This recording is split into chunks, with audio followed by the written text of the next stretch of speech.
warahmatullahi wabarakatuh. Segala puja dan puji syukur kita kehadirat Allah Subhanahu wa taala yang telah memberikan kita rahmatnya yang begitu besar. Tak lupa juga kita haturkan salawat serta salam kepada junjungan kita Nabi besar Nabi Muhammad sallallahu alaihi wasallam. Berdirinya saya di sini, saya akan menyampaikan sebuah ceramah tentang pentingnya pendidikan moral. Pasti kita tidak sadar betapa pentingnya pendidikan moral bagi kita semua. Bapak, Ibu, atau teman-teman yang saya hormati, suatu bangsa akan lebih dihormati dan lebih maju bukan hanya karena kecanggihan teknologi, tetapi juga karena pendidikan moral yang yang lebih baik. Moral ini bisa dilihat dari tingkah laku yang dilakukan oleh masyarakat sehari-hari. Majunya teknologi tentu harus dibarengi dengan kemajuan cara berpikir. Sebagai orang tua, kita harus bisa dapat bertanggung jawab terhadap perkembangan moral putra-putri kita agar bisa tetap berada di jalan yang benar dan tetap bisa jadi manusia yang bermanfaat bagi kita semua. Jangan hanya memberikan nasihat saja, tetapi contohkan pada anak-anak bagaimana moral yang seharusnya berjalan. Misalnya ada nenek-nenek yang sudah rentan hendak menyeberang jalan, maka teman-teman atau bapak ibu yang melihatnya untuk membantu nenek tersebut, jangan hanya melihatnya saja dan jangan pula membuat prank-prank untuk konten sosial media yang isinya merugikan orang lain seperti memesan makanannya. Wal bagi yaidukum la'allakum tadhakkarun. Innallaha ya'muru bil 'adli wal ihsani wa ita'i dzil qurba wa yanha 'anil fahsya'i wal munkar. Yang artinya sesungguhnya Allah menyuruh kamu berlaku adil dan berbuat kebijakan, memberi kepada kaum kerabat, dan Allah melarang dari perbuatan keji, kemungkaran dan permusuhan. Dia memberi pengajaran kepadamu agar kamu dapat mengambil pelajaran. Quran surat An-Nahl ayat 90. Sekian ceramah yang saya sampaikan hari ini. Apabila kata-kata yang saya sampaikan tadi salah dan menyinggung perasaan teman-teman atau bapak dan ibu, saya mohon maaf. Mudah-mudahan kita semua jadi panutan yang baik bagi anak-anak kita demi tercapainya pendidikan moral yang lebih baik lagi bagi bangsa. Sekian, Assalamualaikum warahmatullahi wabarakatuh.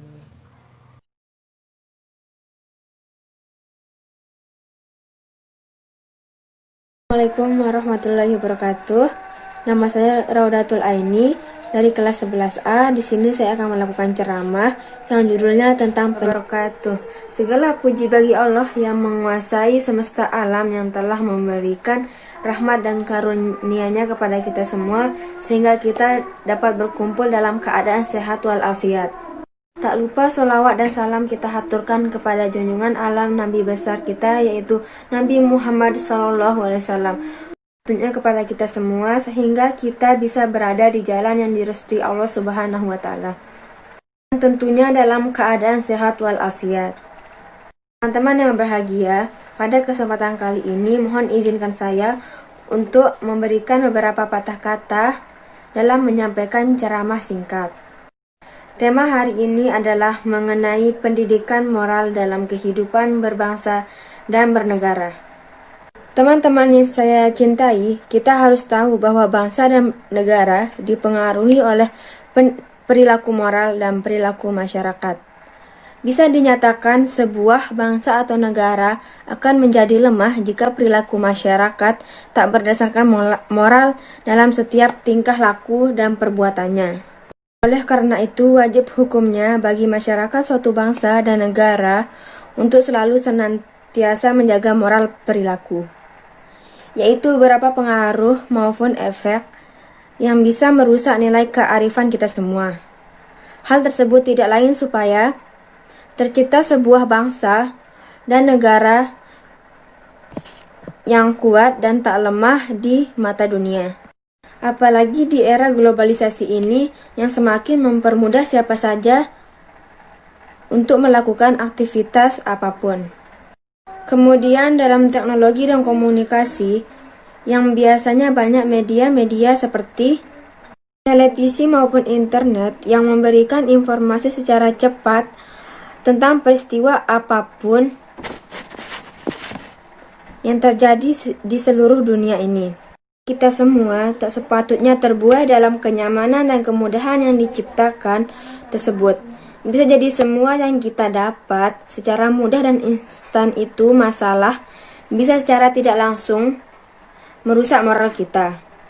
Ada baiknya kita semua yang ada di sini untuk lebih pintar dalam memilih mana yang dapat dimanfaatkan untuk tujuan kita. Caranya untuk mendapatkan kehidupan masyarakat yang bermoral demi kekuatan bangsa, yaitu dengan membentuk perilaku para generasi muda. Kita tahu bahwa anak-anak merupakan aset generasi muda yang penting perannya dalam negara ini. Untuk itu, pengaruh orang tua sangat diperlukan dalam hal ini. Orang tua harus melakukan pemantauan terhadap anak-anaknya supaya terhindar dari perbuatan buruk yang dapat merusak moral mereka, seperti melalui tayangan televisi ataupun internet yang akan membawa pengaruh buruk pada anak mereka. Selalu memberikan nasihat yang mendidik ke arah yang benar dalam suatu kewajiban yang penting dilakukan. Sebaiknya pilih tayangan yang dapat membawa ke arah positif dalam membatasi tontonan dari luar yang sekiranya dapat merusak moral kearifan kita, dan lakukan upaya agar dapat membentuk moral yang baik pada anak-anak. Banyak cara yang dilakukan dalam membentuk moral baik pada anak-anak. Misalnya dengan memberikan pendidikan agama sejak usia dini. Para orang tua dapat juga memberikan ragam informasi yang dapat membuat mereka lebih bersemangat belajar. Sebagai orang tua, sepatutnya kita juga harus dapat meluangkan waktu demi mendengar keluh kesah anak, supaya mereka dapat menemukan solusi dari masalah yang dihadapi. Sehingga dalam begitu, anaknya mereka tidak salah melangkah akan terlalu mengikuti arus modernisasi yang bisa berdampak buruk bagi moralnya. Sungguh penting makna sebuah moral. Bangsa Indonesia tak akan mampu untuk menopang moto kokohnya, yaitu Bhinneka Tunggal Ika, saat budaya ketimuran yang ramah dan santun sudah hilang dan berganti akibat globalisasi. Maka oleh sebab karena para hadirin, hendaknya kita perlu untuk menjunjung tinggi nilai moral dalam bermasyarakat, agar tercipta suasana berbangsa serta bernegara yang kokoh. Budayakan gotong royong, nuansa tenggang rasa, serta menghargai perbedaan. Hal ini bisa dimulai dengan kita para orang tua untuk mengajari anak-anak kita bermoral yang baik. Dan itulah yang bisa saya sampaikan hari ini. Semoga kita semua dapat lindungan dan rahmat yang dianugerahkan oleh Allah Subhanahu wa Ta'ala yang Maha Pengasih dan Maha Penyayang. Saya harap yang saya sampaikan hari ini bisa bermanfaat bagi kita semua. Jika misalnya ada kata yang kurang berkenan, saya minta maaf sebesar-besarnya. Akhir kata, wassalamualaikum warahmatullahi wabarakatuh.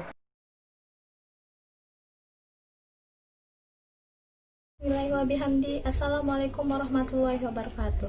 Alhamdulillahirabbil alamin wa bihi nasta'in wa ala umurid dunya waddin. Wassalatu wassalamu ala asrofil anbiya'i wal mursalin wa ala alihim wa sahbihim ajmain, amma ba'du. Pertama-tama, marilah kita panjatkan puja dan puji syukur kita atas kehadirat Allah Subhanahu wa Ta'ala yang telah memberikan kita berbagai macam nikmat, terutama nikmat iman, kesehatan, dan kesempatan, sehingga kita dapat berkumpul di pagi yang cerah ini. Kedua kalinya, salawat beserta salam tak lupa pula kita haturkan kepada junjungan alam Nabi besar Muhammad Sallallahu Alaihi Wasallam yang telah membawa umatnya dari jalan berliku-liku menuju jalan yang lurus. Jemaahku sekalian, pada pagi hari ini saya akan menyampaikan sebuah ceramah singkat yang bertema menghargai waktu.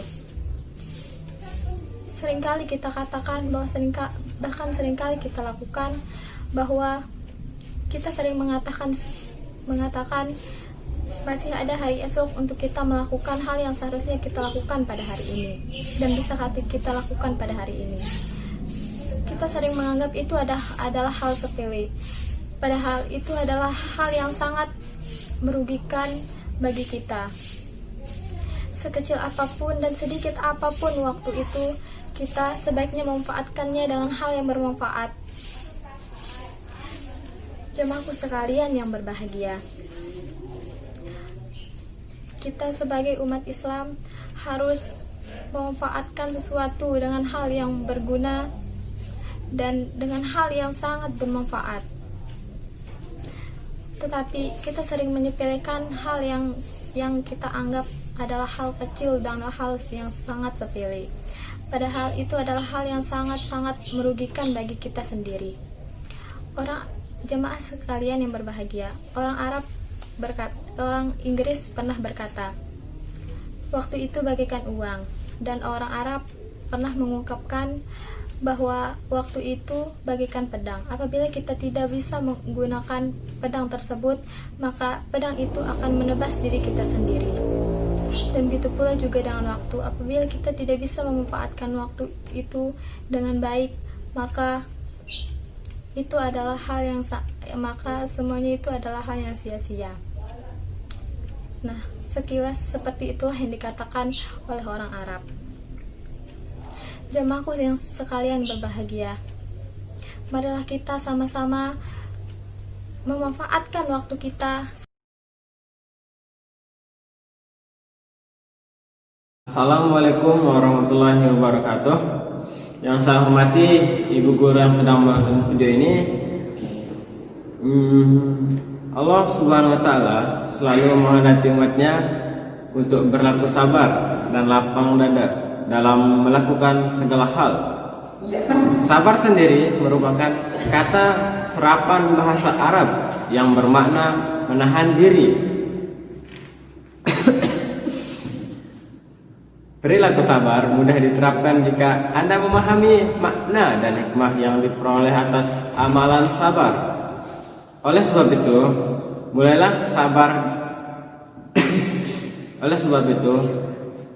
sadari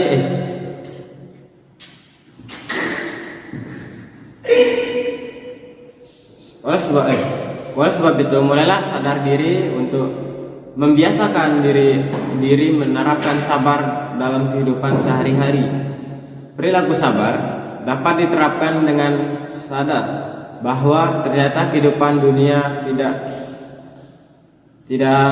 terlepas dari bermacam cobaan. Namun pada hakikatnya Allah sedang menguji umatnya apakah bisa melalui sebuah ujian dengan sabar atau tidak. Untuk itu, marilah bertindak sabar selagi masih diberi kesempatan hidup di dunia. Sekian. Wassalamualaikum warahmatullahi wabarakatuh.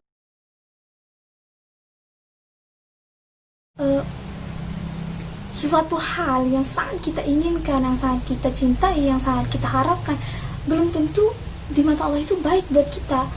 Dan sama halnya suatu hal yang kita nggak suka, nggak kita mau, bahkan yang kita benci, itu belum tentu buruk buat kita di hadapan Allah.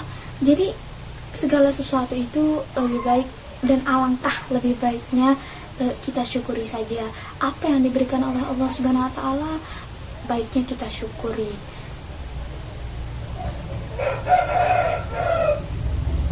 Dan dibalik semua fenomena alam yang terjadi saat ini,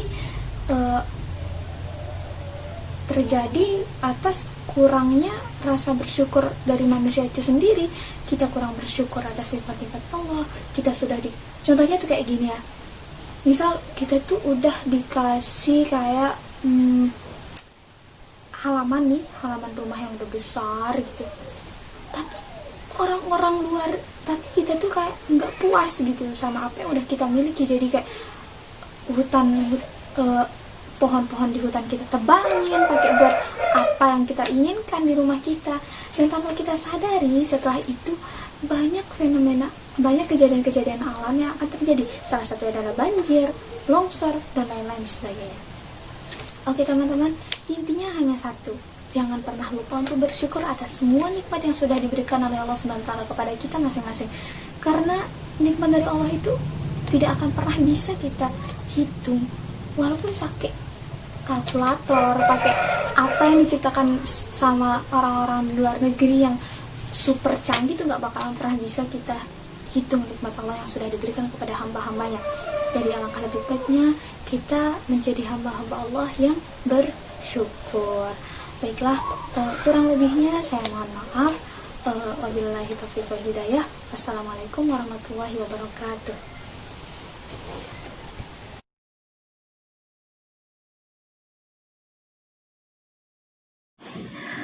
Assalamualaikum warahmatullahi wabarakatuh. Perkenalkan, nama saya Nining Widya Astuti. Saya dari kelas 11A. Di sini saya akan membawakan ceramah tentang yang berjudul ilmu.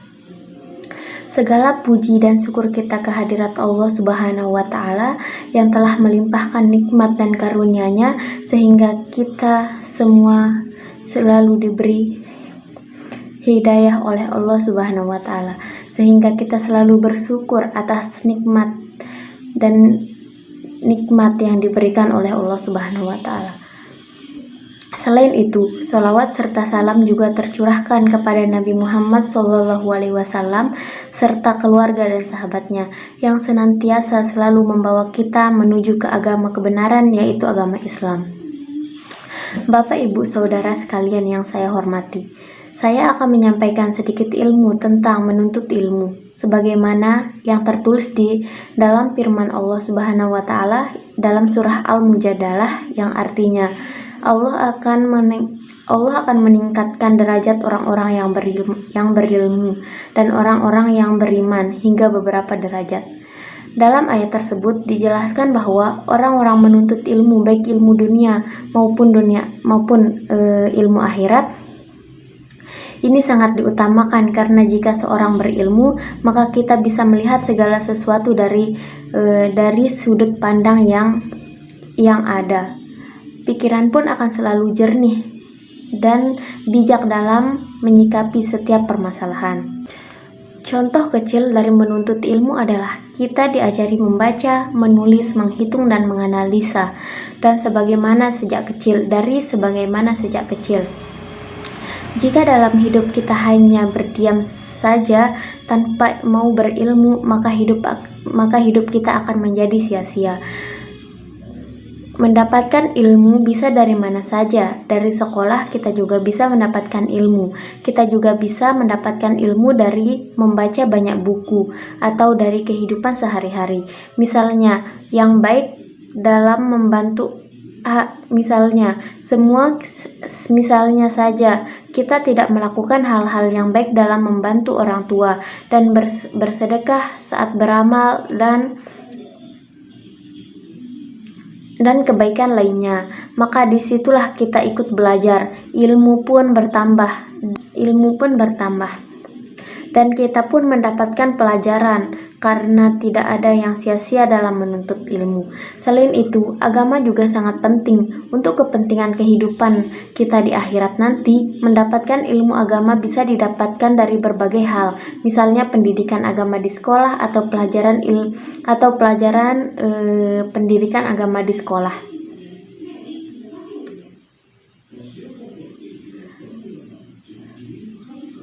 Sekian penjelasan saya tentang Sekian dan terima kasih. Ceramah ini saya akhiri. Wallahul muwaffiqul hadi ila sabilir rasyad. Wassalamualaikum warahmatullahi wabarakatuh.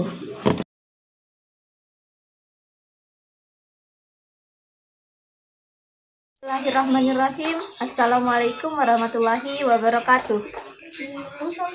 Alhamdulillahirabbil alamin. Assalatu wassalamu ala asrofil anbiya'i wal mursalin wa ala alihi wa sahbihi ajmain, amma ba'du. Pertama-tama marilah kita panjatkan rasa puji syukur kita kehadirat Allah Subhanahu wa Ta'ala yang telah memberikan kita kenikmatan serta rizki yang tak terhitung jumlahnya.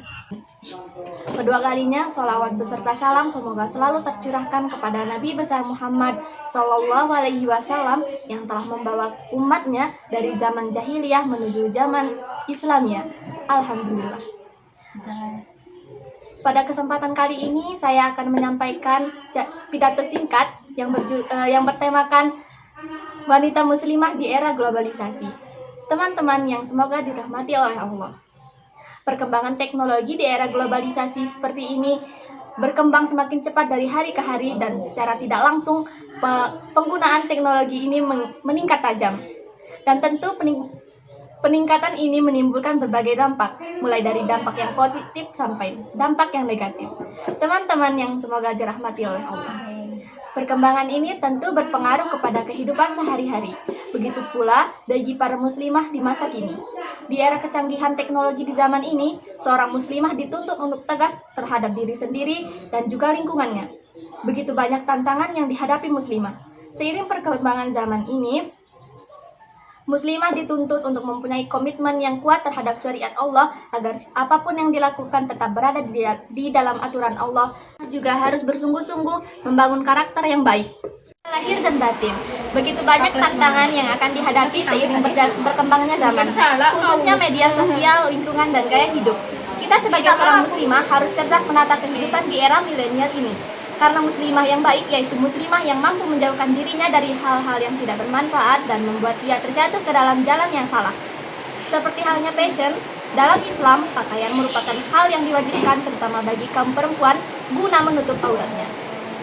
Tak kalah menarik, saat ini hampir semua orang sudah menggunakan smartphone yang canggih dan didukung beberapa aplikasi lainnya. Tantangan yang cukup berat bagi muslimah masa kini yaitu bagaimana memanfaatkan medsos sebaik mungkin. Teman-teman yang semoga dirahmati oleh Allah, hendaklah kita menggunakan dan memanfaatkan perkembangan teknologi sebaik mungkin, karena jika dapat menggunakannya dengan baik, maka akan memberikan manfaat yang baik pula. Begitupun sebaliknya. Sekian, wassalamualaikum warahmatullahi wabarakatuh. Mohon maaf atas segala kekurangannya dan terima kasih atas segala perhatiannya. Wabillahi taufiq wal hidayah. Wassalamualaikum warahmatullahi wabarakatuh.